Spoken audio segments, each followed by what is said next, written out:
So we did kind of start this earlier. You were on American Idol season 5. And how long did you make it again? I made it to the top 45. How was the process of that? Like, how long did that actually take? So I auditioned in Foxborough, Massachusetts at one of their big stadiums. And it was my old friends and I. We actually waited outside in the pouring rain for like, I think it was like 2 days. Luckily, she had her cousin actually, her cousin's friend lived in Connecticut. So we went there after I had made it through the first and second cut. I'm pretty sure, if I remember correctly, that was done on the very first day. So the very first day we went into the stadium, they taught us this Barry Manilow song, because I guess they used that for the bloopers. But they taught us this Barry Manilow song. It was I can't smile without you, that one. And they I don't know, they had us all sing it all together so that I guess we knew it. And I guess the judges, they would ask, we want you to sing this Barry Manilow song because I guess it's good for TV if everybody's singing the same song. Yeah. But I auditioned. I went down to the floor in the stadium, and there were 3 judges. One actually was the guy from from 19 Entertainment. He was like the main guy. So I sang If I Ain't Got You by Alicia Keys. I sang At Last by Etta James, and I sang Respect by Aretha Franklin. And You Stay. Thank you so much, guys, for auditioning.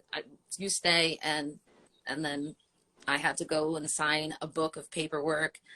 And like this, probably. It was Yeah. really. I remember it was the same thing with Real World too. It took me like hours to fill it out. And but yeah, I mean, it was awesome. It was really cool. It was one of the best experiences of my life. And then, how was your emotions through the process of American Idol?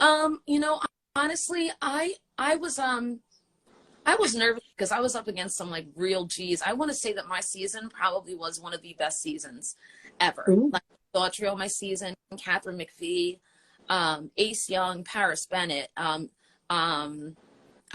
geez, I can't. You were on a season with Catherine McPhee. That's pretty cool. Yeah. She was a sweetheart. We had so many great people on my season, and that's what I was so thankful for. Like Kelly Pickler was on my season. Yeah. So it was cool. It was. Do you remember who won that season? It was Taylor Hicks, who is also still famous. Yeah, he was doing Broadway, but I don't think he's really doing much. That's one thing with like a lot of the winners. There's very few. Kelly Clarkson and Carrie Underwood are probably the only 2 winners that are actually like, moving forward with their careers. The rest of them, I feel like, got lucky by not winning. Like they really Daughtry is just booming right now, and he's such a nice guy. Really, really cool. Elliot Yamin was on my season, and his voice, he auditioned in the same city that I did in the beautiful voice. I'm trying to remember. I'll wait for you. He's a bigger guy with like a beautiful. Maybe I will wait. Oh, that's him? I can do. Yeah, that's him. Maybe I will wait for you. Yeah. Pretty. I like that. Thank you. So we talked about it on our last one, but I do want to retell that story because it was really pretty. So you got eliminated, and I asked if you were like heartbroken, and you said you were sad, but you went to this place, and what happened? So right after I got cut, I did the Green Mile walk, went up the elevator. I saw Simon, Paula, and Randy sitting in front of me, walk that long ass hallway to the end of it. And long ass strip. It was just an open wide room with them just staring. And Randy delivered the news. He said that I wasn't going to make it through. And I had my family and my old friends there, and I walked back, came downstairs. My mom's pissed. My mom, she didn't like say anything like bad. Like some parents were like, "This is just ridiculous." Just so obnoxious. But my mom's like, "Oh man," and she was really super excited. But we ended up going to Johnny Rockets afterwards to get something to eat. And this was all in California. So they flew me out to California, my family and my old friends. They got their own flights out. But we went to Johnny Rockets afterwards. And I was singing along to the jukebox. I think it was one of our songs that we sang during one of the songs that they gave us to sing during Hollywood Week. And the waitress comes up and she's like, "Oh my gosh, you have a beautiful voice. You should try out for American Idol." Oh, no. Oh, wow. And they're like, "She just got cut from American Idol." She's like, "Oh, no way." But yeah, it was still an opportunity of a lifetime. It was freaking awesome. I wouldn't have had it any other way. It was so cool being 18 years old, my very first show that I ever tried out for, making it on there like that. That was the boost of inspiration that I needed, because when I was younger, you guys will like this story. I was 14 years old, and I was singing at my camp. This is how I first got my start. And I sang Christina Aguilera's I Turn to You. And my voice cracked and started breaking down, bawling on stage in front of my entire camp. In front of my whole camp, I started crying. I was so embarrassed, and all my friends came up and they're like, "Brianna, you still did an awesome job. It's okay." And then after that, I'm like, "Well, I guess it can't be as bad as that, so why don't I keep going?" So, but that was fun. But yeah, being 18 years old doing Idol was just unbelievable. Can you say that has been your transition into reality TV and making music at the same time? Honestly, I've always loved doing music. My grandma was a singer when she was younger. I'm mixed, so my grandma on the radio, she sang with her sister. She was like the Black Anderson. So she was pretty popular in Philly, so that's where I got my voice from. My aunt used to sing as well. But I've always just had a real passion for it. I never honestly wanted to try out for the real world, to be real with you. I didn't care enough about it. You know what I mean? My old friend my old roommate actually was, begging me. He's like, "Brianna, the auditions are coming up. I think I'll make it." And he's like total shoo-in, like gay. His father is, he's a retired cop, a retired detective. And he always hated that his son was gay. And so Joey, he's such an amazing, phenomenal person. He definitely would have been a shoo-in for the show, just his story overall in general. And the dynamic between him and his father, him and his family. But he really wanted to try out for the show. And he was like, "Brianna, will you please come with me?" And I was working the night before. I didn't go to bed till about 4:00 in the morning, because I'm a night. And the audition was at 7:00. So I called him the next day and I'm like, "I don't know if I really want to go." And he's like, "Oh, please, guilt trip me." So I'm like, "All right, fine." Am I allowed to curse? Yes, baby. I'm like, "Fine, fuck it, I'll come." And so I ended up going there, and the whole audition process. So they have you line up, it was down in Philly, like on, I want to say on South Street, something like that, or Pine Street, something. But we go into this bar/restaurant, and they have a table. You sit down, and it's like a bunch of us just sitting around this table with the casting director and another person. And so the casting director asks us questions, we explain ourselves, and he also tells us to ask each other questions. So I was with my ex-boyfriend Bobby at the time, and I was with Joey, of course, and I think my old friend Hillary came too. But one of the questions I got was like, "If you were stranded on a desert island, what would you bring with you?" And I said, "Literally anything. I could bring whatever I want." And they're like, "Yeah." So I said, "Okay, well, first, I have a boat, right?" And they're like, "Yeah." And I'm like, "Well, gas for the damn boat."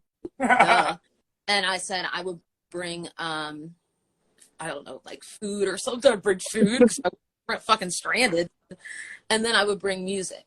I would bring some type of music source, a radio or a CD player, back when, of course, we had CDs and stuff. But and I said I would just bring a music source. And I guess the casting director, who, by the way, looked a lot like a bald version of my father, Wow. I guess that. And he asked Bobby and I, we were the only two that he asked to stay back. And so we had to sign more paperwork and everything. And the audition process was far more vigorous than, for Real World was far more vigorous than it was for Idol. Like they pried into our lives. Like they asked our family, like, is Brianna really this way? Is she really this kind of person? And, you know, and everybody was like, yeah, she's fucking weird. You should probably have her on the show. And The paperwork, literally, like I've made it quite far in some reality TV casting processes, and like when she says like paperwork, they want to know every like the past 5 of your partners. They want their phone numbers. They want like they want to know like some of your family members' phone numbers so they can call them and talk to them. Yeah. You have to undergo a psych evaluation. So I have a question too, so I'm not gonna lie, I just started rewatching it like 2 days ago, and I only made it until the last episode I just finished watching before this was The Replacements came in. But what I did want to ask was, how was that process? Because did you know you had a warrant for your arrest at the time when you were cast? No. Because don't they do a criminal record check? Yeah, they do. Sure. And I think I had like one thing on my criminal history. It was like a stupid shoplifting charge when I was like 17 years old. But I was crazy because I had just found out that I made it on the show, and then the shit happened with Bobby, and I knew something was going to crop up and happen, because while they tell us, like when they asked us, the very last thing they asked us when they announced that we were going to be on the show, they're like, we need you to have a video camera. We have one more question to ask you, but you have to be by yourself. We don't really want any of your friends or anybody there, because it's supposed to be a secret. Like, you're not really supposed to know who's going to be, you know, on the next season of The Real World, you know, except for like the online guy, whatever his name was. That was sarcasm. What's it called? Psych, I don't hold any grudges towards anybody. But they asked us to have our video camera, but honestly, I couldn't keep it a secret. So all of my friends were like standing back in like the back corner while they were videotaping. And my old friend Robin talked to Svetlana, because Svetlana's from the area that I used to live. And Svetlana was like, yeah, you know, your friend just made it on the show. And so when they called, they're like, we have one more question to ask you, Brianna. How old were you when you lost your virginity? And I'm like, I don't know, 14. And they're like, okay, thank you. Well, you just made it on the 20th season of The Real World. You're going to Hollywood. Wow, that's kind of... What the fuck? It was the craziest thing. And of course, all my friends poured out, and they couldn't keep it a secret anymore. But I apologize. I've been drinking a little bit. I forgot the question that you asked. Opa. Cheers, baby. That's what's up. Cheers. So wait, what was the question you asked me again? I don't know. I was just listening to you, and I kind of forgot what I asked, to be honest, as well. It's all right. I don't know. I'm actually like a little just taken back by interviewing you, because a lot of the people we interview are like from Bad Girls Club and like shows where they all fight. In The Real World, especially back when you did it, I feel like there was actually a purpose to the show. Yeah. And so, so you were cast. Just so you know, I am really lame, and I write some notes. Okay. And I know Impressive Ken. Because I Jump do in something. whenever you want to ask questions too, babe. I don't want you to feel like I'm cutting you off. Okay. But the first thing that I wrote down was, holy fuck, was that place beautiful. What was your first thoughts of the house when you walked in? I was like, I get like flabbergasted easily. So anytime like I see something really, really cool or really, really pretty, I get super excited. Like, this was the first time ever, except for with Idol. With Idol, I had a friend out there who was redoing Lucille Ball's house. So that was the first like humongous, beautiful house I'd ever seen. So when we walked into the gate at the Real World house, mind you, it was on a sound stage. So it was a lot colder than any other house that any other roommates have ever been in. And it was a lot, like, ceilings were a lot higher, but they had it set up like an actual house. And when I first walked in, I was just thrown. I'm like, I could live here for literally the rest of my life, with the fake grass and the workout center and the pool and the hot tub and inside was even incredible. I remember at our final farewell dinner, they said that they were pissed at us because we all met one another like in the bathroom / kitchen, and that was the tightest space that was at all in the entire house. It was the tightest space, so production had to like literally slide and try to get like the right shot for the bathrooms and everything, because we met each other the very first time everybody like congregated in like the kitchen bathroom area. But the house was absolutely incredible. I hated, and I never got on it because I hated it, I hated the computer. Fucking hated it, because you had to, it was all eco-friendly, and you had to use the bike in order to power up the computer. All the other eco-friendly things in the house were freaking awesome. They were easy and everything, but you had to ride the bike in order to power up the computer. So I see Sarah on it all the time. I see Will on it, and they'd be all struggling. Like, I'm like, why? Just wait till you get home, or ask somebody to borrow their phone and hide. Like, come on now, like, it's stupid. But yeah, the house overall was just absolutely glorious, and I wouldn't. It's just, it was an awesome time. Can you say the real world helped you develop mentally, or did it break you down somewhat? Very bad. That's a good question. Everything happens for a reason, and I'm 100% firm believer in that. I think I had to grow a whole lot. When I was younger, you know, I was dancing, and it really wasn't what I wanted to do. I always wanted to sing. There were a couple of times I didn't have any like breakdowns like Will or Dave did, but there were a couple of times where I wanted to just fight. That's what I wanted to do. I just wanted to fucking punch Kim in her face. I wanted to punch Sarah in her fucking face. Will in the dick. I wanted to like literally strangle Greg in his sleep. I really wanted to, honestly. I would never have done that. I definitely would not have fucked with you. I was like, I just rewatched it, and I was like, man, if she was mad like that, I'd be like, Kim, run. I know. That's the person. I'm the easiest person to get along with in the world, and I feel like, sorry, I just gotta plug my phone in. Okay. Dimmy, I need the charger now. On my shit all the time. But yeah, as I dropped my phone, sorry guys. It's okay. That's okay, honey. Take your time. It's all good. Geez. Mentally, I think overall I was more excited to be there than anything. Oh, nice. Why? I was more excited to be there than anything, so I really didn't let a whole, thanks babe, I really didn't let a whole bunch of shit kind of stress me out. Actually, stop it. Sorry, my dogs, I have a crazy behind people. Baby, we've gone through everything you can even imagine doing these, so don't worry about it. Yeah, don't worry, girl. But overall, Casper, see, now my cat's doing shit too. Oh, now she's getting crazy. Sorry. My cat was trying to jump out my window. Oh, but yeah, mentally, I think I was a little more resilient than everybody else. Honestly, I actually a lot more resilient than everybody else. I mean, Joey just couldn't handle it. Greg was just so mean. He just had this attitude, and he was very unpredictable, like kind of like a sociopath. Dave had a couple breakdowns, and I'm not really sure exactly why. I remember just seeing him really stressed out. Will just kind of got to the point, I feel like, where he just didn't really want to be there anymore. Actually, I just found a letter from Will from then. I found a letter the other day from Will, and wow.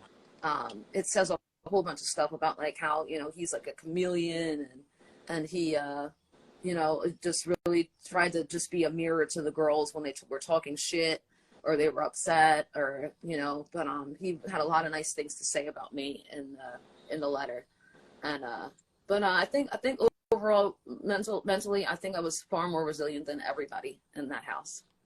Yeah, I feel like once again, like when this season came out, I was 16 years old. So I watched this when I was in high school.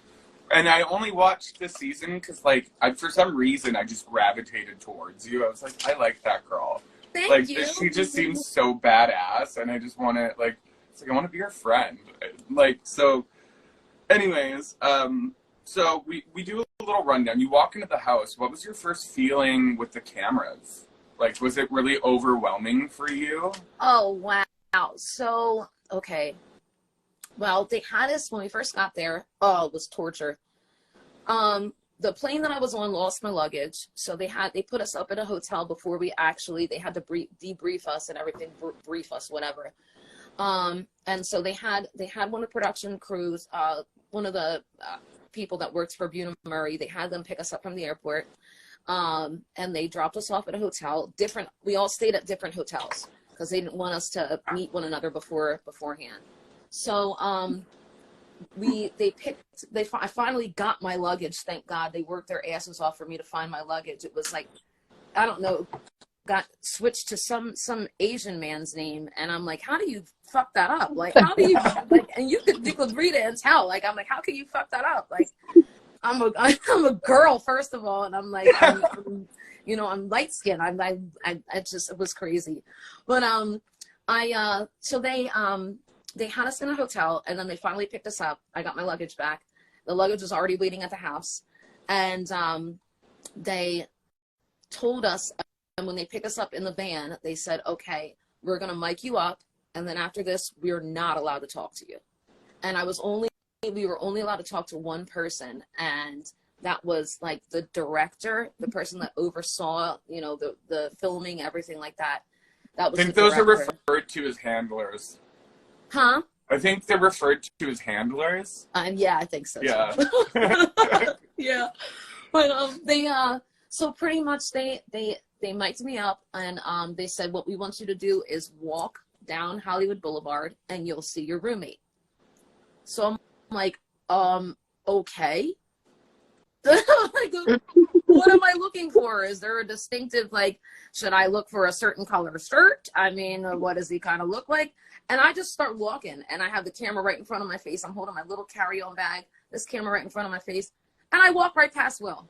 Walked right the fuck past him. And wow. I just thought he was, because he was dancing on the side of the street, so I just thought he was like an entertainer just on the side. And they're like, Brianna, no, go back. And I'm like, oh, fuck. So I go back, and I guess Will, they had already, I don't know if Will had any, like, understanding beforehand, or he just realized that it was him because he saw me with the camera on me. And then he's like, yo, what's up? My name's Will. And that was cool, like, meeting him for the first time. It was it got easier being on camera. It really did. It got a lot easier after the fact. We had to mic up every day, and we were not allowed to talk. We would get fined if we talked before we were mic'd. We had to be mic'd. And they weren't really, like, strict on the fining, because we didn't make that much money as it was anyway, but they weren't really strict on the fining. But they would yell at us. They'd be like, we told you guys not to fucking talk. Don't say anything. Not like, they weren't mean about it. No, it's just that they were like, we told you not to talk. Don't say anything. Yeah, you're on ice. Stop. Like. But yeah, it got easier after a while. I think the girls, we all, unless we were, like, going out, we kind of all just gave up on doing our makeup. My friends and I, before I left, they had an inside joke. They're like, Brianna, you better keep your makeup underneath your sheet so you could just put it on before they start filming you. And I stopped doing that within, like, the first week. I'm like, fuck that. You get me when you get me how you get me. I don't care. What were your favorite moments on the show? My favorite moments. I liked when we worked for Habitat for Humanity. They didn't show that. That was a really, really cool experience. I liked that a lot. There were a couple fights that they didn't show, which is a favorite experience of mine. I just feel like it's exhilarating, you know. Can we further explore that? Really? Okay. So, all right. So I get my temper, I guess, from my father. And my dad wasn't around growing up. My dad was a Marine. Beast, like total beast. Took on 5 dudes at one time. Ooh. And I never knew how much I was like my father until something similar happened to me. I know my temper, and I know that like I don't fight unless I absolutely have to, but actually doing it is something that's really cool. So my son and I, we've been talking about getting involved in some like mixed martial arts or whatever, but I just like it. I think it's fucking awesome. I think it's fun, especially when somebody deserves it. You know what I mean? I don't ever fight anybody that doesn't deserve it. I don't ever do that, but I'm big on being able to defend yourself where I've come from and, you know, what I've been through and everything like that. But yeah, I just like that. I like that end of it. And also because I'm drinking, so I probably wouldn't divulge that unless if I wasn't drinking already. You're forgetting where we're going with this. What was the unaired fight we're discussing? Oh, yeah, thank you, sir. Thank you. That's why I went to broadcast journalism school. Okay, all right. So the unaired fight was, we were at, actually I posted a video about it the other day. We were at this club called either Vice or Tokyo, and Kim was in the bathroom, and there was a girl that came in that took like a picture of her over the stall. So of course Kim's not going to confront her. She came up to me, and she told me, she's like, Brianna, you know, there's a girl just took a picture of me over the stall. Can you talk to her? Can you tell her to delete it? And I'm like, who would do that? Like, are you serious? Weird. So I walk over to the girl, and I tell her, I'm like, can you just please delete the picture? I don't know what you did, but you know, my roommate's very upset. And she knew that we had the cameras on us. It was just a girls' night, but we had cameras there, we had security there, we had all of the production there. And she started getting in my face. I don't know if she thought I was yelling at her, but I wasn't yelling at her. I was just like, please just, you know, it was a loud club, so I could only be so like quiet in my speaking voice. She backed me up towards the bar, and I let her do that. Because technically I wasn't allowed to be in the club unless they Lindsay Lohan'd me, which they put, you know, X's on my hands. That's what they used to do to Lindsay Lohan when she wasn't allowed to drink, but she still drank. She backed me up to the bar, and then I just had enough, and production was watching, Kim was watching, Brittany was watching, Sarah wasn't out that night, but I just had enough, and I mushed the girl's face back, and then we started fighting, and she got removed. They took her out, and somehow she got back in, and she just came at me, running at me, grabbed my hair, and we were just fighting. We were fighting on the floor. And then the bouncers told us that we all had to go. So we ended up leaving. We walk out, and she gets pulled out, of course, but I was able to walk out because I knew I didn't start the fucking fight. I was able to walk out. We walked out front, and she had a group of friends with her, and she was yelling, and they were yelling, and then this one dude that she was with came over, and he literally started hitting on me. And I was just floored. I'm like, are you serious? I'm like, I just fought your friend or your girlfriend or whatever the fuck she is. Like, are you playing with me right now? So we ended up walking back. The girl that I had just fought, she was screaming something. She was screaming like, where are my rings at? Where are my rings at, bitch? Where are my rings? And I said, how could I have your rings? Like, we were just fighting. Like, what, you think I have time to grab your rings while we're fighting? I'm like, are you kidding me? It's stupid. So we walked back home, and Kim and Brittany didn't do shit. They just watched. But security obviously didn't do much. Actually, no, they did after a while. After a while, when it got real bad, our security team like pulled her off, and her friends grabbed her too, and we started walking back. And Kim has this weird fucking look on her face, this crazy fucking look on her face. When we get back home, and I'm like, what the fuck did you do? I'm like, Kim, and I was wondering, I'm like, did she really take a picture of you over the stall? Were you lying to me? Like, what happened? In her hand, she had the girl's rings. And I'm like, I don't know if the girls took them off and put them down on the ground, and Kim just picked them up, but she had all of the girls' rings in her hand. And I'm like, this bitch. And I said the other day in my video, I'm like, that's some G shit. That's fucked up, but it's some G shit. And I'm surprised that Kim actually did that. So she actually did do something, but I thought that was fucking funny. I thought it was hilarious. And, you know, the girl, I don't know what she was thinking, honestly. I have no idea. I don't know, whatever. I love that. I love you know what? The reason they didn't air that was because it obviously was going to be a legal liability for the company. Yeah, probably. That was back before they really liked to air fights on television. Mm-hmm. You know what I mean? Yeah. So another thing we like to kind of do too is we'll just go through like your castmates, and you can share whether or not like your favorite memory, your least favorite experience, whatever kind of pops to your mind. And saying we started off like finished with Kimberly, like what was your favorite thing? What was your least favorite? Whatever you want to add to that, really. Kimberly and I really do get along now. She actually went out of her way a couple years ago. We talked, and she's like, Brianna, I'm so sorry that I treated you the way that I treated you. She's like, I've grown a lot. And she said, watching the show back, she's like, I was upset with myself for how I behaved. And I said, girl, you're preaching to the choir. And, but we get along now. I don't really talk to anybody anymore, which really sucks, honestly, because I thought that, you know, you always kind of think like when you're in school that you'll be friends forever, or you'll at least keep in touch, or when you have an experience that like you guys all share, you know, one, like each individually, that, you know, you'll still be able to talk about it years later. But that wasn't the case. I mean, everybody's living their own life. Nobody's heard from Dave. Of course, Greg went MIA. Will, I'm still friends with on Facebook and stuff. I talk to him occasionally. Nick, I have his number, but I haven't talked to him for a while. Sarah, ain't nobody talked to Sarah. Nobody likes Sarah. But she's doing well from what I hear, which I figured that. She's a smart girl. Of course, Joey's no longer with us. I think I'd say my favorite people in the house, because I don't really want to, you know, talk about everybody, because that's a lot.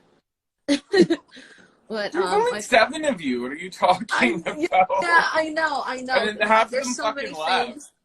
There's so many things. Honestly, I could really go into detail about how each one of them, like, okay, all right, okay. Well, just how about this? How about you share, just like maybe give me, doesn't need to be a whole long story, but give me like a brief favorite moment and a least favorite moment of each person. Okay, all right, I can do that. All right, so Kimberly, what was your least favorite moment?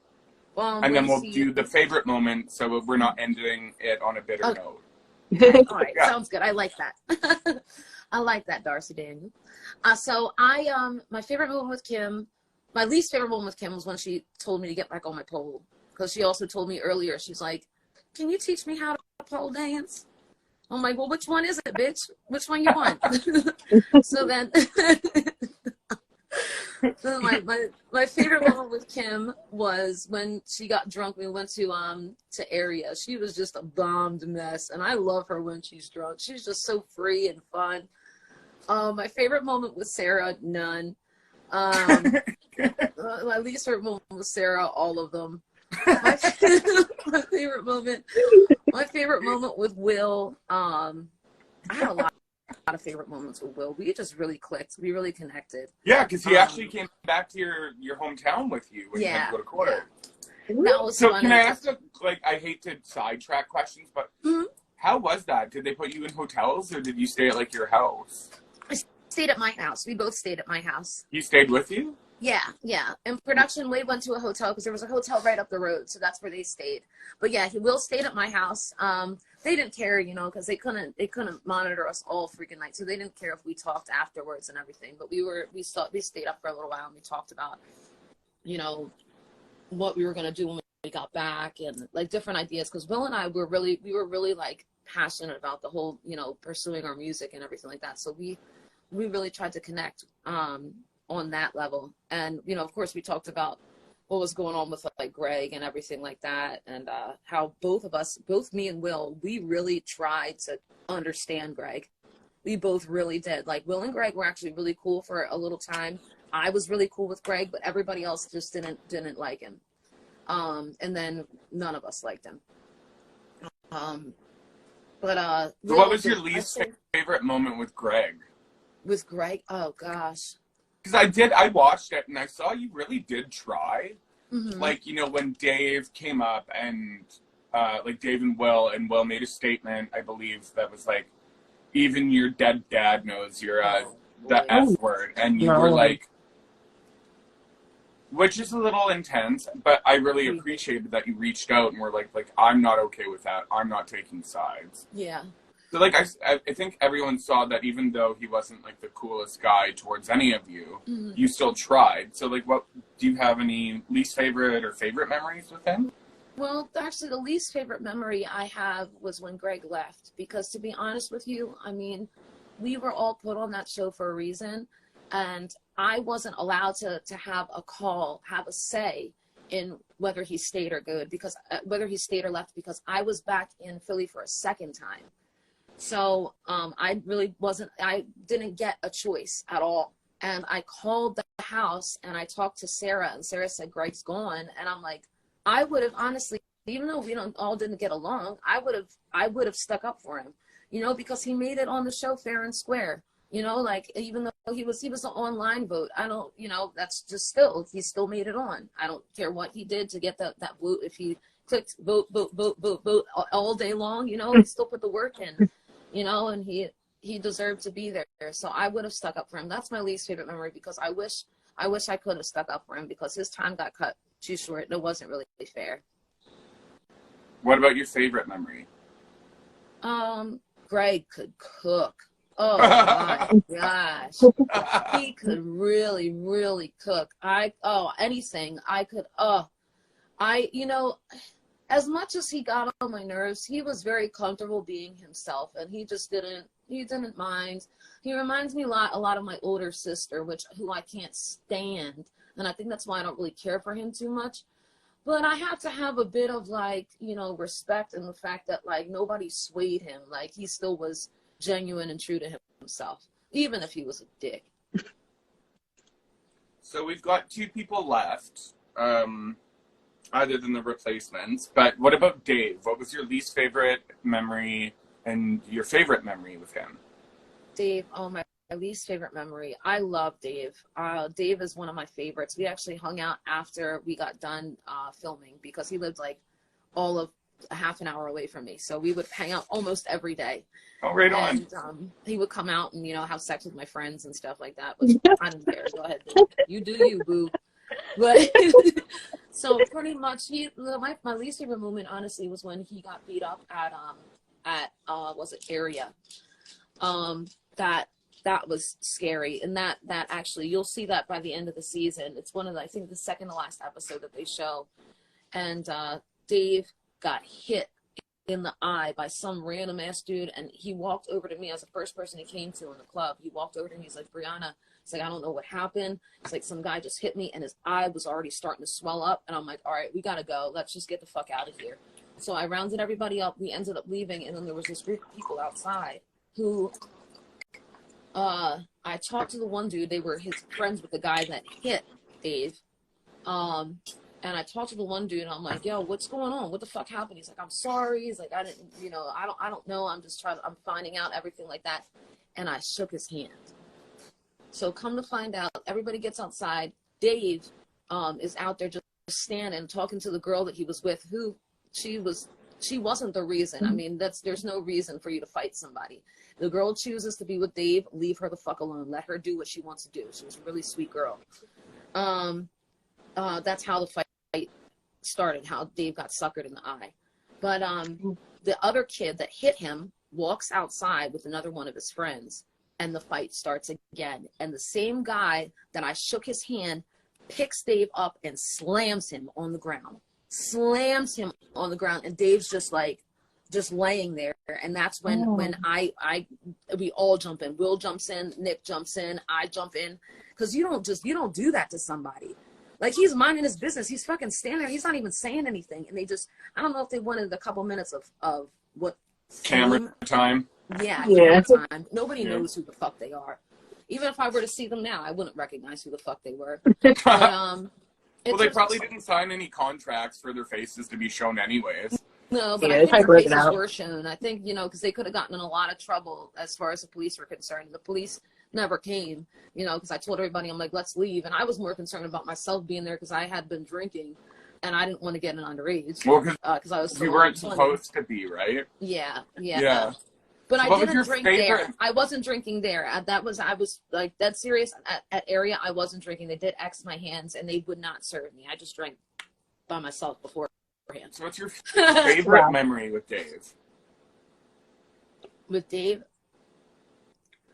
was funny. Dave is a funny guy. Cancun was awesome. We had a lot of fun in Cancun. I think my favorite moments with Dave were after the show. Yeah, because you said that he lived close by, so you guys spent a lot of time together. Yeah, we would go out like all the time. You know, just no cares, just, you know, being kids, having fun. And then the reunion was hilarious. Dave got really drunk. Really, really Surprise. drunk. Yeah. We were all sipping on like, you know, sodas and stuff while Dave's like downing vodka. And you could tell he looked like he was wasted, you know, when we were talking about when we were at the reunion. But I'd say that was my favorite time because he just was so off the wall that he just cracked me up. And then before we get into some more questions, Ken, I'll let you jump in after this, but we're going to just finish up the cast thing. First and foremost, we want to send all of our condolences out to any of Joey's family and friends. But what was your least favorite memory, and what was your most favorite memory? What was your least and what was your favorite memory with Joey? My least was Joey predicting his own death. I cried when I watched that today. Yeah.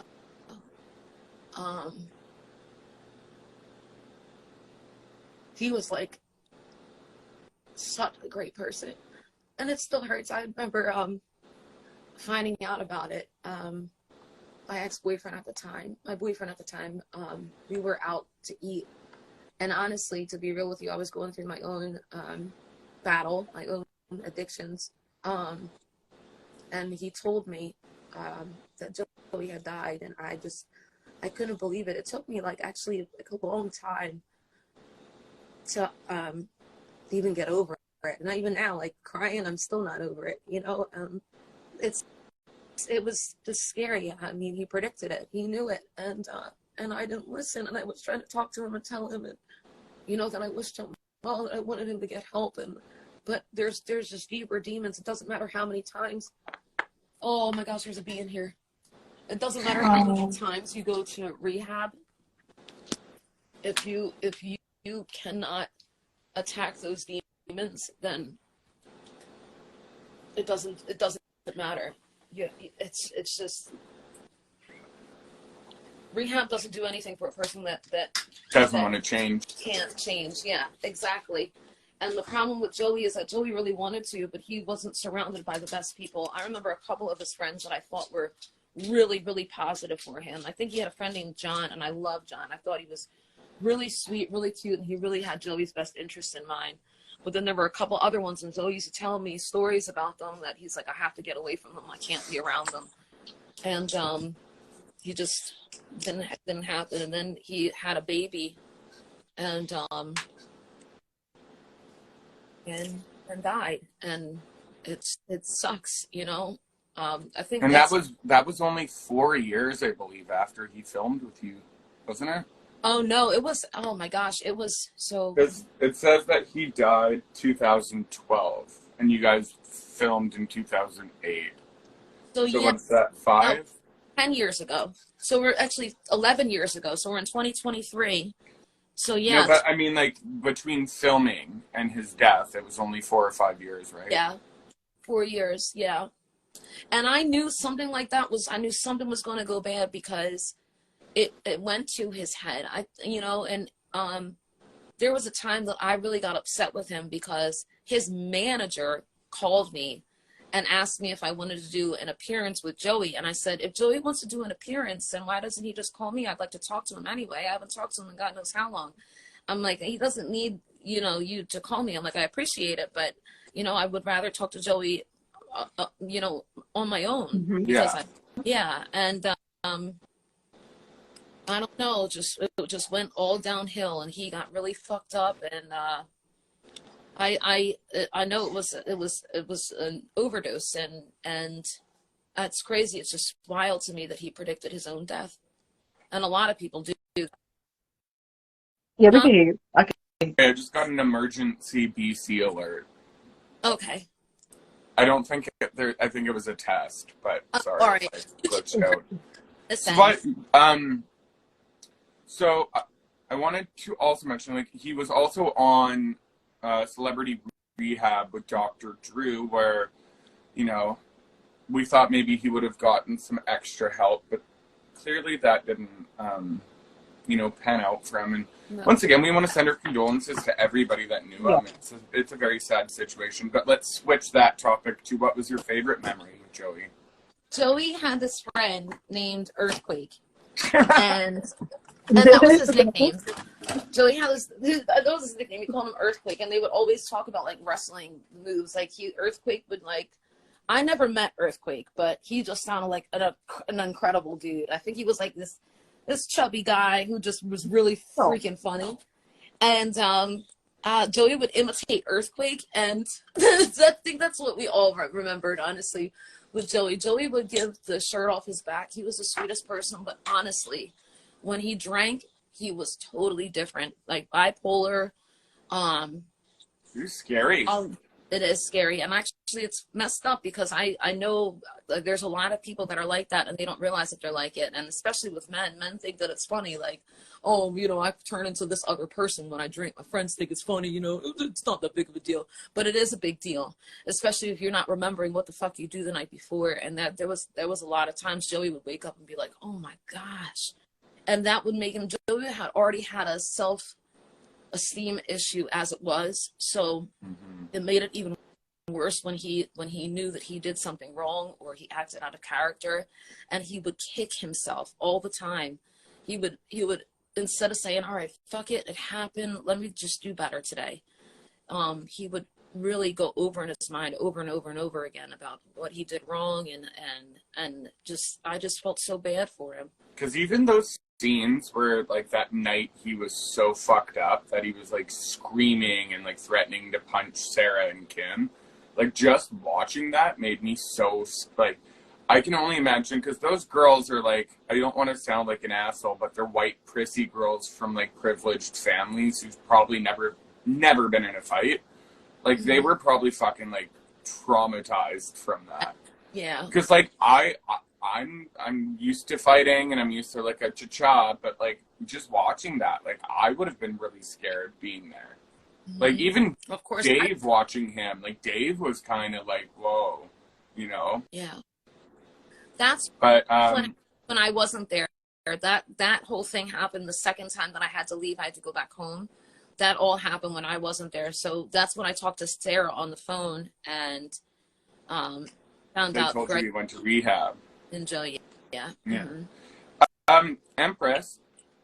Do you want to ask about Brittany and Nick? I'm just going to take a quick bathroom break. So those are the replacements for her season. Okay. I'll be right back.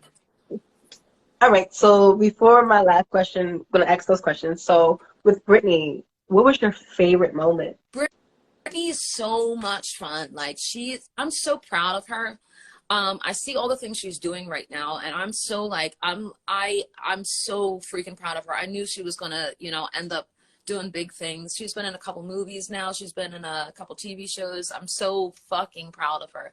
Brittany has always been just a really down-to-earth, fun person. I don't think I have a negative memory of Brittany at all, to be honest with you. I think, you know, honestly, I always had fun with her. We would always go out, we would always dance, and like she became, you know, more of a friend to me than her and Will, and then afterwards Dave we all became pretty close. And but yeah, I mean, I just see right now. I talk to Brittany here and there. It's rare, but other than that, I mean, I think the best time that I would have with her was when we would go out to like the clubs and, you know, just dance. We just have fun and we just talk shit and, you know. So now I'm going to do a little twist. So what's some of the things you wish you saw more of from her? Say that again? What was some of the things you wish you seen more of from her? From her? Oh, yeah. Gosh, I wish. You know, Brittany's not, I don't think she's much of a fighter. I don't think any of the girls are really much fighters. I don't know. I just wish that they would have defended me a little bit more. I wish that Brittany would have defended me a little bit more. I don't know what her and Sarah and Kim would talk about except for what I saw. But I do wish, you know, Brittany, I mean, they always say there's three sides to every story, A being the truth. And you also have to take people's perspective in consideration as well. And I know I would talk a lot with Brittany, and I would talk a lot with Will, and I kind of wish that they would have taken my side with some things a little more often than they did. But other than that, I mean, I loved Brittany. I thought she was freaking awesome. I thought she was so much fun and just a great, all-around great girl. And how about Nick? Oh, Nick. He is my boo. I haven't seen Nick in a long time, but Nick is, we did the challenge together, and he was eliminated before I was, but he was just he's just a sweet guy. I don't really have any bad memories of Nick either. I don't, because they weren't there like that long. I mean, because the majority of the time, I feel like Joey and, actually, no, maybe they were there longer than Joey and Greg were. But, how long were you there overall, actually? 7 months? 4 months, 4.5 months, maybe even 5 months. We were there from August, October, November, December. August to December, so 5 months we were there. Yeah.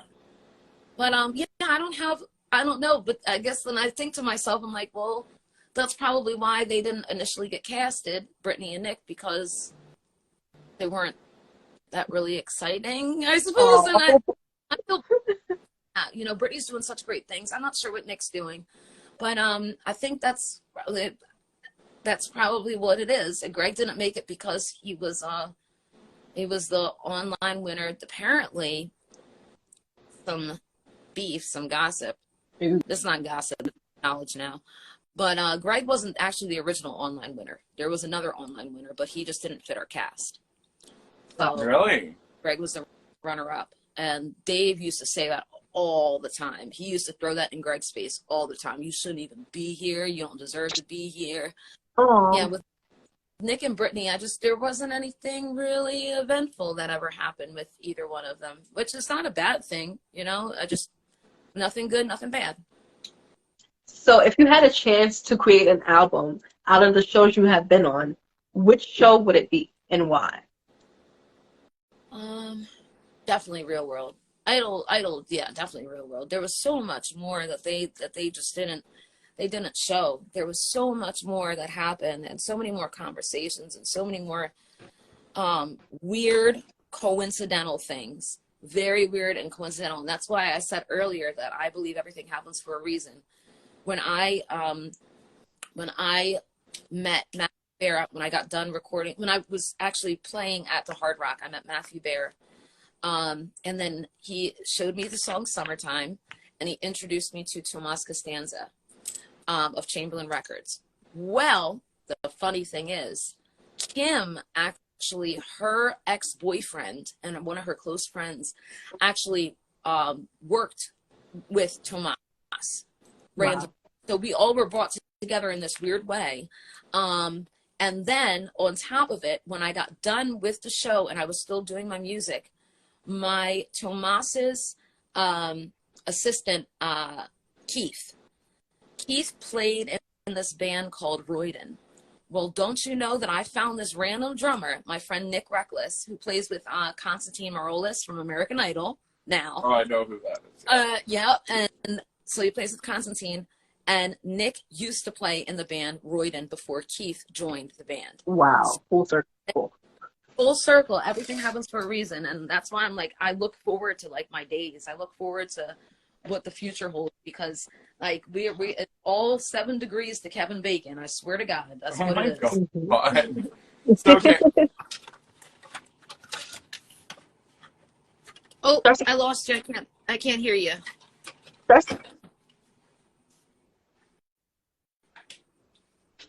Yeah. It's okay. Questions, and then obviously impressive jump in. So you said nothing was off limits, so we're gonna talk about it. Do you think those girls were racist? Because I wrote down, I remember Kim saying Blackville, and that A, was really fucking inappropriate, but B, like really was upsetting to you. Do you think those girls were racist? How did the race card play into that for you, and like what did you feel? Well, there's one thing that I always say. Uh, Ignorance does not always equal hatred, but hatred always equals ignorance. And you understand what I mean by that? And Absolutely. him and Sarah were very much privileged, but let's be honest, Dave was privileged too, and he didn't act any differently around anybody. He just treated everybody like his friend, you know. But I grew up with girls like Kim and Sarah, and I would always be like, why are you behaving this way, or why do you act like this, or why are you so afraid, or whatever. And it's the I don't want to say privilege, because It was privilege. Let's call it what it was. It was quite privileged. And you know what? I think it's just lack of Knowledge. Yeah, that's what I think, because I don't like to call it privilege, because we're all privileged living in this country. You know, like we don't have to so much, unless, you know, sometimes we do, but most of the time we don't have to deal with third world issues. Like, I think we're all pretty much privileged. To be alive is a privilege, you know, as long as you use it to your utmost, you know. Advantage. Yeah, exactly. You know, but I think Kim and Sarah, mostly Kim, I mean, when you grew up down south, like, you may be exposed to certain things, but it is a different life. It's a different way of living. You know, Sarah, I just think Sarah, I don't know, Kim I'd say is more ignorant than Sarah. Because Sarah, even when Kim said the whole inner city Blackville thing, Sarah was even like, you know, she was like surprised about it. But I don't know. I just think they were both prissy little bitches, little princesses, and you know. I don't know how you got along with them for that amount of time, because even just watching the show, like, I'm like, I don't think I would get along with those girls. And like, also, the other thing that I wrote down here was, and if you don't want to talk about it, that's completely fine. But obviously, a lot of the people, well, maybe not a lot of the people, but a few of you, including yourself, had a history with addiction and drugs. And so I just wrote down addiction and the girl who kissed you at the club. Yeah. So I just wanted to maybe, I don't know how much you want to dive into any of that, whatever you're comfortable discussing. Yeah. I told you, nothing's off limits. I don't mind at all. And I enjoy talking about it, because I've come so far as a person. You know, so after Real World, I met my son's father, and things just ended up taking a turn for the worst. I got addicted to heroin, crack, and cocaine. I almost died, actually, not by an overdose, but I got an infection in my heart, endocarditis, and I almost lost, I don't know if you can see, both of my arms. Ow. Yeah. Such a survivor. And, you know, I've been clean for 11 years now. And aside from drinking, which, you know, I'm a singer, so that's better than anything else. But Yeah. and I don't drink a whole lot either. But it was something that I feel like I honestly needed to go through. When I was talking about Joey, when I said that I was battling through my addictions, when I found out that he passed away, I was extremely sick. Then I couldn't keep any food down. I could barely walk. We went out to Chickies and Pete's, my ex-boyfriend and I, and he told me the story, and I went into the bathroom and I was just bawling. And a woman came over. She's like, "Are you okay?" And she gave me a hug, and she goes, "Oh my gosh, you're burning up." So that night I went to the hospital, and the doctors, my mom came, and the doctors gave me a 50-50 chance of survival. And from what I know, my father came out twice. I remember the last time he came out. The first time I was out of it, I didn't remember at all. My lips had turned blue, and I was getting these, I had pneumonia too on top of this. So I was getting these chills, these uncontrollable chills, and I couldn't talk, I couldn't breathe, and it was like painful chills. And my mom, all she could do was just stroke my head, and I was just pissed, honestly. because I kind of, there was an old friend that I had, and she pretty much told anybody that cared about me to leave me alone. Like, leave me alone. Let me die in the hospital. Oh. And my best friend at the time. My very best friend at the time. She was the one that was with me for American Idol, for Real World. She's the one that came out. But the moment that things started going bad in my life, going south, instead of actually being a true friend, She wants to tear you down. yep. Is that the girl with the color bang? No, that's Hillary. She's the same too. She's no different. Yeah. So how did...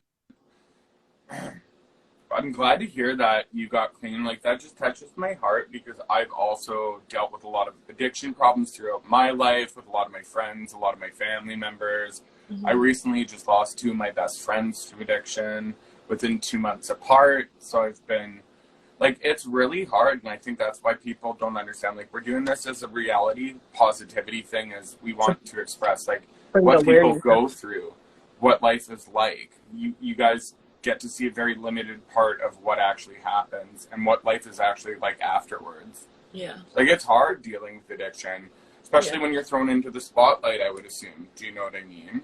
Yeah, absolutely. And can you Go ahead.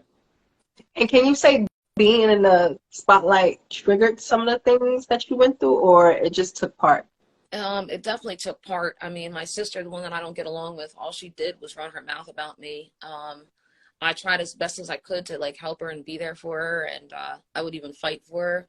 And one day her ex-boyfriend came up, and it was right after Michael Jackson died. One day her ex-boyfriend came up and punched me dead in my face. And this is how it's been with my sister since I can remember, since I made it on Idol, and then Real World got even worse. And it's the jealousy, it's the unnecessary hatred, it's, you know, and I feel like it was honestly that way with all my friends too. They would all gang up on me. They would talk shit on me. They would make me feel like I was worthless. And, you know, honestly, my old friend's mom and dad, they were freaking amazing. They were the best. Like, they always would root for me and want the best for me. And she used to be like that for a while, but then it just changed. And I know why now. I won't go into detail with that, but I know why now.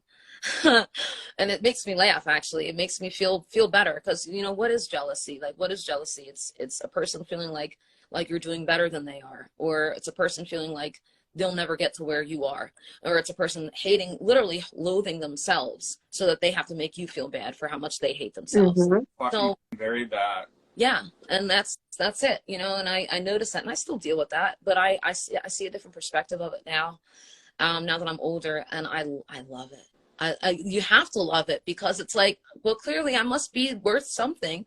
If this many people really are jealous of me, then I must be worth something. Or because there's never a reason for a person to hate somebody unless they, like, you know, killed somebody, or, like, you know, like, if you just see a person on the street and you're just like, I don't like them, there probably is something wrong with you. You know what I mean? Like, girls, you know this. Girls do this to girls all the time.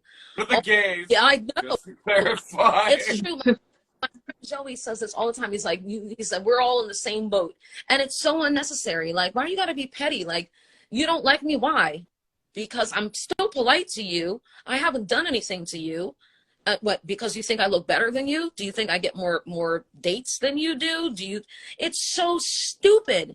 It's so dumb. It makes no fucking sense at all. And it's like they miss their blessings because they're trying to look at yours. That's it. That is it. It's true. But then that makes it even better for you too, because when you're grinding, you're focusing on what you need to do, and you get all these blessings because what they're missing. Boom. Cardi B said it best. She said, she's like, thank you for everybody that bought my album. She said, even the haters, because you listen to it and it impacts me positively, and it benefits me.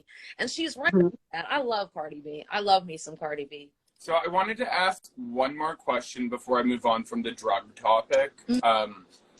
Was it knowledge, like, did everybody know people were doing drugs during filming? Because, like, and was obviously we can assume certain people weren't, but, like, was it knowledge to production and other casts that certain people were doing drugs while filming? Well, nobody was except for Joey, and it was only a one-time thing. So when the girl kissed me at the club, I knew I had to leave because I didn't feel comfortable being there anymore because I knew myself. But with Joey, the night that he told me after the fact, the night that he flipped like that, he was doing cocaine too. But I think he did it at the club. I don't think because, there's no possible way for anybody to do that at home unless they did it in the bathroom. That was the only place there were no cameras. Because that was back when you couldn't even smoke weed. No. Like now, all of these shows, you can smoke blunts, all of the good. Yeah. So, also, question, were you a pot smoker, and was that, if you weren't? No, never. I never have been, honestly. I microdose. The muscle cheese? Yes, yeah. And I was diagnosed bipolar. I know, they're awesome. I love you. Bipolar. And I actually had a manic episode years ago, and it was the scariest thing in my life. So I really have to watch, I have to, even I get manic episodes, for example, I didn't sleep hardly at all last night. I was sleep awake.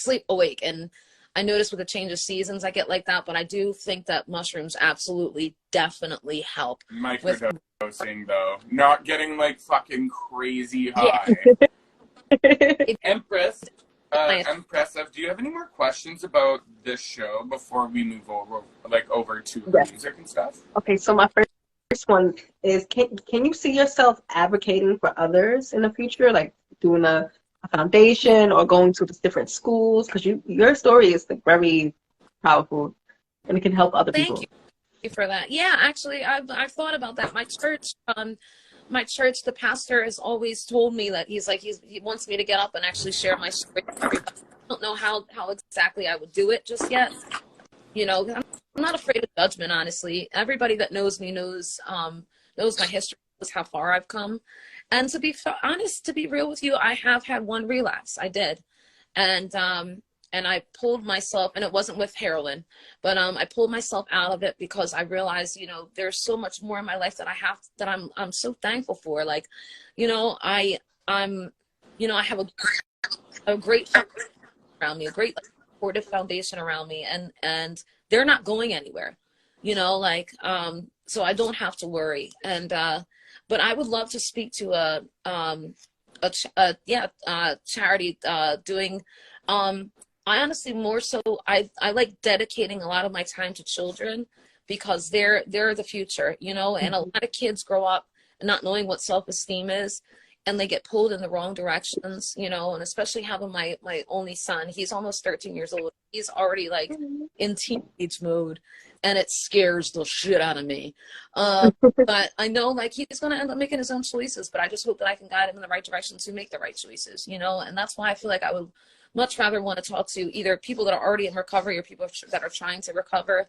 My last stint in rehab, we all had a group chat, and I'm thankful because I feel like I even though I was there as well, I feel like I got through to a lot of the women about themselves and about their worth and about their power and everything, and I was happy about that. And ever since then, it was just, I never wanted to do anything. I never even had the desire at all. And I've seen people do stuff in front of me, and it just doesn't hit the same at all, and I don't like it. I don't think it's cute. And I notice how people get, and I always ask myself too, I'm like, did I act like that? And I think that's also why I'm no.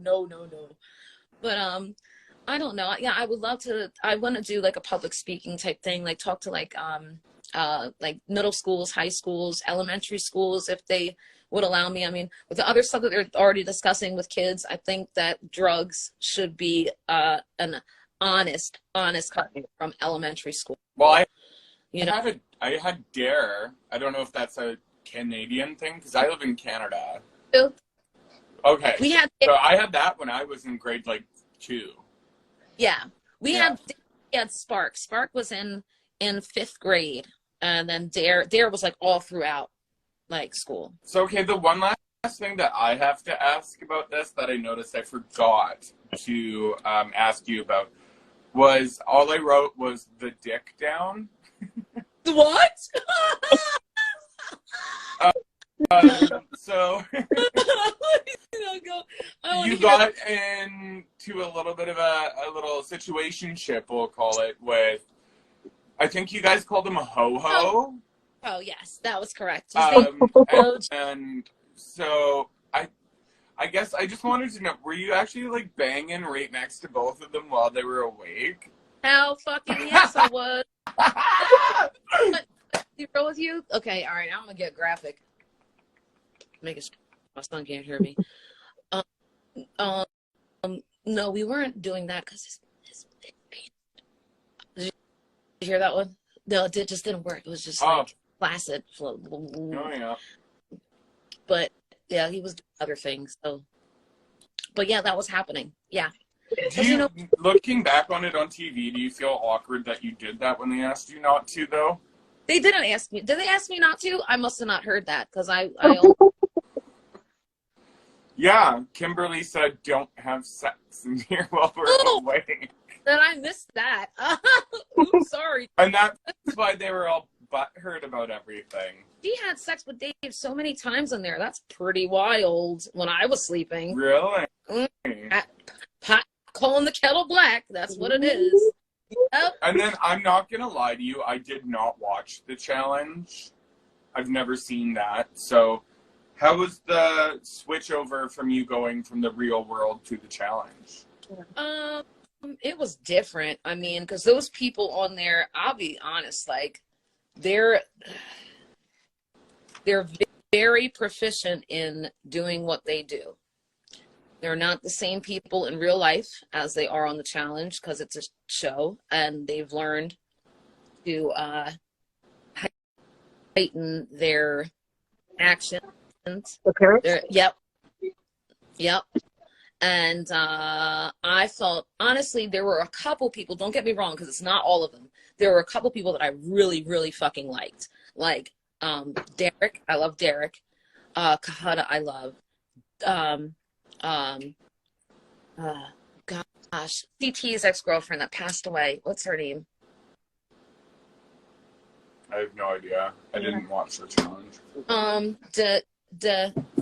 Delilah? No, Denali. Name. I can't remember her name, but she was. Wasn't it Denali? Am I wrong? Mm-mm. DT and her dated for a while, but she passed away from cancer. Yeah. And then there's a couple other people. Brad, I love Brad. Brad is freaking awesome. They're the coolest dudes in the world. Brad is so freaking funny. I don't know what happened with him and Tori. It's none of my business, and I really don't care that much. I like Kenny's all right. But the whole thing, I like Kenny. I actually did like Kenny a lot. But the whole thing about the challenge is that like they some of them just play it up too much. Like Evan, if I ever see Evan in person, I'm punching him dead in his mouth. I don't fucking like him. Johnny, I saw Johnny. Johnny.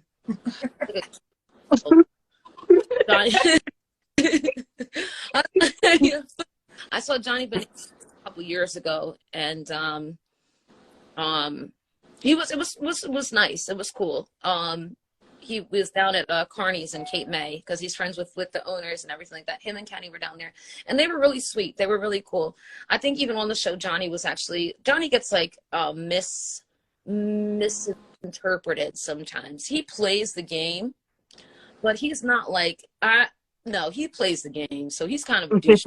He knows what he's doing for television, essentially. Yeah, he knows how to put it on and off camera. Exactly, and he doesn't. He's a different person when he's off camera. He definitely is. A lot of them are, and I just don't like that. I could tell a couple more names, but I'm so not. How was that? Like you went. So this season, the challenge you did was in Thailand, right? Ooh. How was that for you? Because you've obviously shared that you came from a bit of a struggle growing up. So had you ever left the country before? Was that your first time out of the country? What was the experience like? Were you like, what the fuck? Well, when we went to Cancun, actually, when we were on Cancun, yeah. That was my very first time out of the country, but Thailand was a whole different experience. And I was a cigarette smoker at the time. So the plane ride was torture, especially on the way back. I literally, oh my gosh, my body. like, I really got to start working out. I Susie, and I almost beat her too. Like, that's the fucked up thing. I'm like, if I didn't smoke, and if I not even if I worked out, because if I just didn't smoke cigarettes, then I would have beat her. No question about it. If I didn't smoke cigarettes, I would have beat her. Because we were doing the like, it was like this turning wheel where you had to, like, the water would pour down and you would have to put a fire out, and it literally, by the end, it was first my fire went out, then Susie's fire. It was like, pss, pss. That was that fast. It was that quick.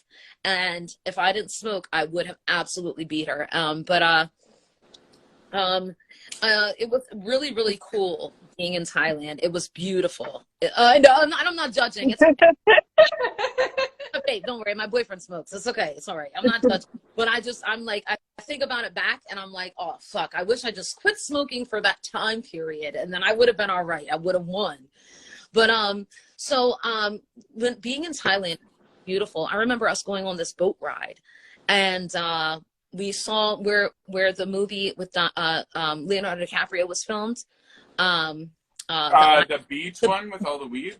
Something like that, yeah. It's called The Beach. The Beach? Yeah. 1998, if I'm correct. Yeah. Oh, damn. Or 2002. I could be wrong. Oh, no, I think it was 98. I'm pretty sure it was 98. I'm really good at random useless knowledge, guys. But, so did you enjoy that experience, and how long were you there prior to filming, and did they keep you there after? Like, when you were eliminated, did you get to still stay there? No, I stayed there. They put us up in a different hotel, a beautiful hotel, because everything in Thailand is, like, super cheap. Yeah. Guys have never been, I suggest going, because it's beautiful out there. There's different areas. There's different, like, all-inclusive places. Like, it's just a gorgeous Singapore too. They're just gorgeous countries. They really are. Okay, all right. You guys go ahead. Okay, all right. Thailand, they saw all of the so I stayed there actually maybe like a day after I got eliminated. So they had us pack up all our stuff when we were going into the challenge, and if we made it out of the challenge, we could go back into the house and unpack our stuff, and we were good. But if we got eliminated, we packed all of our stuff, and then they moved us to a hotel. We had to say bye to everybody, and we were out. And I just remember being on the plane in so much physical pain and wanting a cigarette so bad that I looked at the plane hatch and I said, I would right now. I would right now. But I went back, and the food was really good on the plane. So that's part of the reason, and especially because I care about human lives. That's part of the reason why I stayed. Like, because I'm like, I got to look forward to my next meal, so that's going to be good. But I was in so much pain, and I was so upset because I'm like, I didn't prepare for this at all. I didn't know what it's going to be like. And it's a whole bunch of hurry up and wait too. That's the problem with the challenge. It's a lot of hurry up. Like, they got to get everything in order, and we're all just chilling. We were all just chilling on the bus, like, in the heat and everything. And, then we have to have a couple of takes with TJ, talking about, this is what we got to do. This is this, this is that, this is that. And then it was very frustrating to actually be able to complete the challenge. Now, can you say doing the challenge in the real world help better your skills for survival? So say if you were like on a really actual island or something was to happen, those shows got your back. Like, you got it in the bag. No. It wasn't Survivor. No. Or Naked and Afraid. I think I would probably end up dying on Naked and Afraid. I'm never that show. I probably get stung by something horrible, and oh gosh, my roommate actually, my best friend Brian, he's like auditioned for Naked and Afraid, and only reason why he wants to go on there is because he's got no. That's okay. I'm still here. You just pause your camera for a sec. Oh, okay. No survival skills whatsoever. He just wants to show off his wiener. So I don't know how much of my Instagram you've looked at, but I personally build peace circles and trails in the middle of the forest.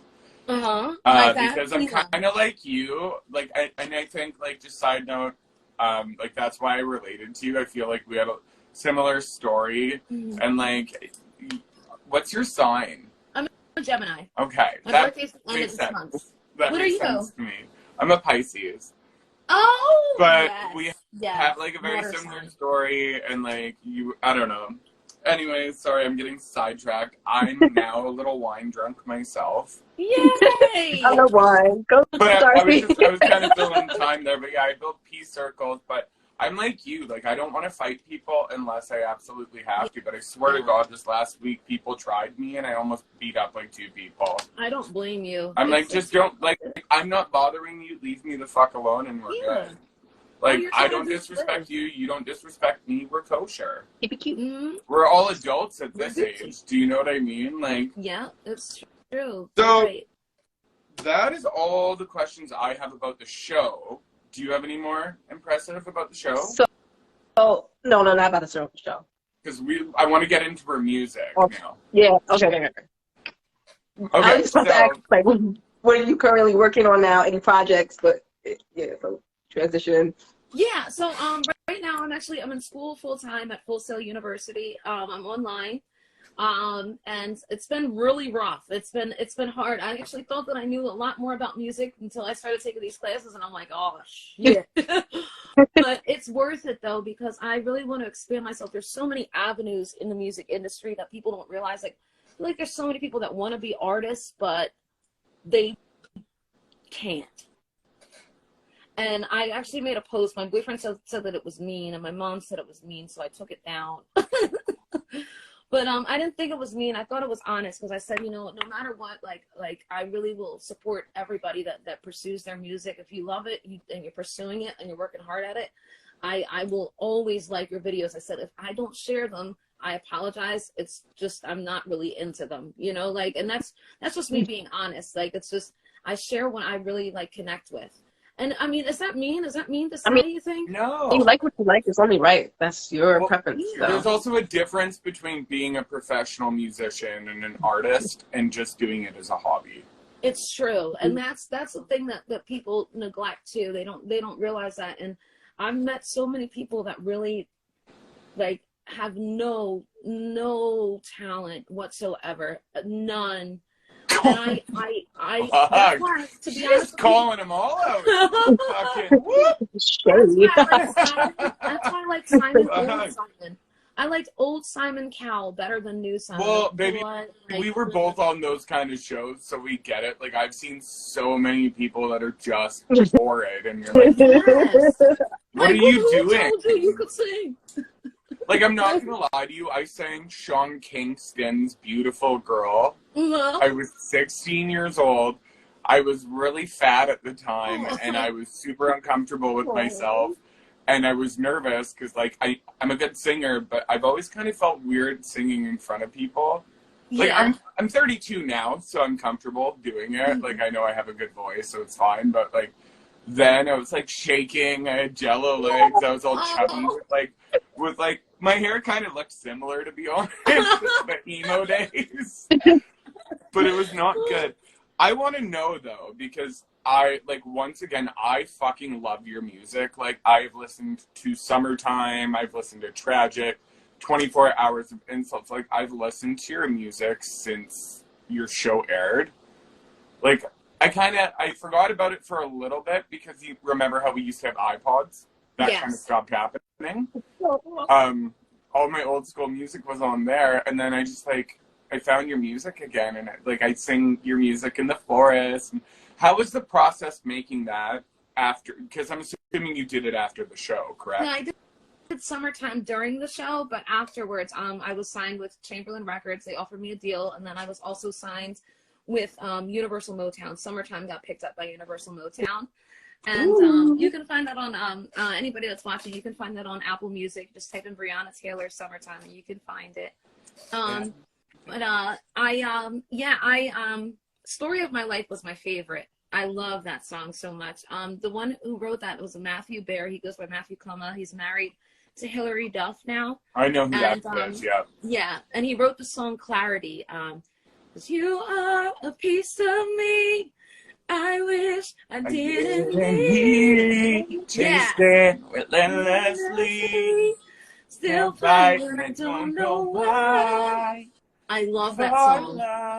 It's one of my favorites. I like coined it my boyfriend's and I song because we fight a lot, but he just makes me feel good. I used to live like 4 blocks away from Hillary Duff. Really? Wow. In fact, Wow. That's awesome. Cheers. Okay, Dusty. I never met her, but she lived 4 blocks away. I wasn't in that neighborhood. I love her. I love her. I think she's such a sweet, really, like, she reminds me of Drew Barrymore a little bit. Like, they just seem like such sweet, down-to-earth women. I'm obsessed with Drew Barrymore. That is literally my all-time favorite actress. Really? Ever. In all times. I've seen every movie she's ever done. Ever After is my favorite. Mm-hmm. I have Tell Me a Fable tattooed on my foot. Oh.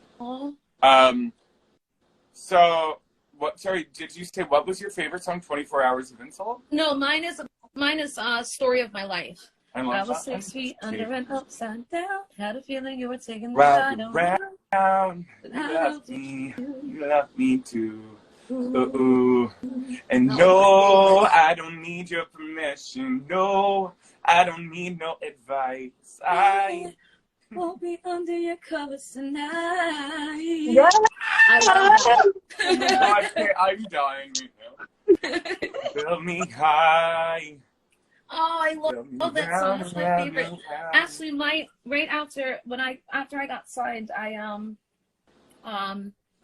my guitarist Brandon Jones, we played together after I was signed, and we performed a lot of different places. We performed in New York, Jersey, California, all over the place. And a couple years ago, I'll show you. This tattoo on my arm is for him. He committed suicide years ago, January 1st. And every time I sing any of those songs, I always think about him. And he's my very next project. That's what I'm going to be working on. I'm working on some of his old music that he actually recorded, but just never got to finish. So the other projects that I am working on are I'm working on. Let's raise a glass. Yeah. Cheers. I'm working with some new artists. My friend Danny Gambrell, my friend Jeremy Pyle. One of my friends, actually, I'm going to keep this under wraps a little bit, but one of my friends, he is the manager of this really beautiful up and coming artist. And she's already doing really, really well. So I'm hoping that I might be able to write a couple songs for her. So that's another thing that I'm working on. And of course, I'm still working on my own original stuff. Oh, my best friend joined. Hey, Elena. Hi. I feel like your music was just so beautifully written. Like, I just can't believe I got to sing with you for a hot second, even if I know I look like a fucking idiot right now. I'm so sorry. No. Well, I mean, honestly, it's like, I'm not like, I've met a lot of famous people, I've interviewed a lot of people, but like, I've never really gotten to sing with someone that I respected as a musician. Aww. Like, even just dicking around, it was like, oh my goodness. So I appreciate that. I'm thankful, honestly. I'm thankful that like you even know my songs. Like it's still like you never really feel like you're somebody, like you're anything. Like, you still see celebrities and you're like, oh my gosh, like, oh, I wish I was them. And then, when you actually go out into the world and you start singing and people start treating you differently, you're like, oh, weird. You know what I mean? You ever get that? Like, I feel like that all the time. I'm like, so when you say that, I'm like, that's crazy. Like, I appreciate that. I really do. Well, I'm like, once again, I've hung out with, who was it? Sting. I've hung out with Avril Lavigne. I hung out with Headley. I've hung out with, what's her name? Hey, I just met you. That girl? I don't know who the fuck that is. Yeah, I know who you're talking about. They lived in the same apartment building in my neighborhood. Like, I'm not shy, but like, I just always really adored your music, and like, your story was just, I love that you were real. Thank you. You took the keeping it real to the real world. And like, everybody else, I felt kind of like put on a bit of a facade and acted a certain way, and you just gave your actual story. Thank you. You're like, this is who I am, this is what's happening. And I'm just like, I don't know. I thank you so much for doing this interview with me. Real and uncut. You made love me you very guys. happy. Thank I'm you. like a happy little panda today now. Yay. I'm gonna go build more peace circles in the woods. Oh, Impressive. nice. Do you have any more questions for Brianna before we I wrap love up? having you. Today was such a vibe, and I'm happy you was able to come on here.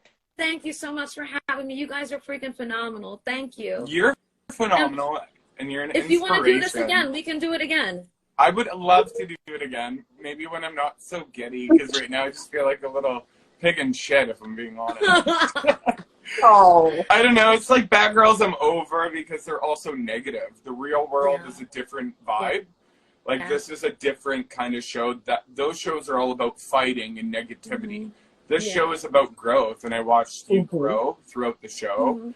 And, like, you, like, once again, have the same story. Like, I'm a singer who wants to do the stuff you were doing, and I just find it very inspiring. So we want to thank you from Reality Positivity. Thank you. My Instagram is The Real Darcy Daniel. mine is impressive.ken. And what's yours, And baby? mine is Bree Teller Music.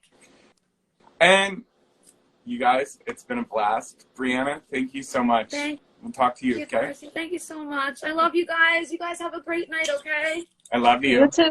Bye. Bye, guys.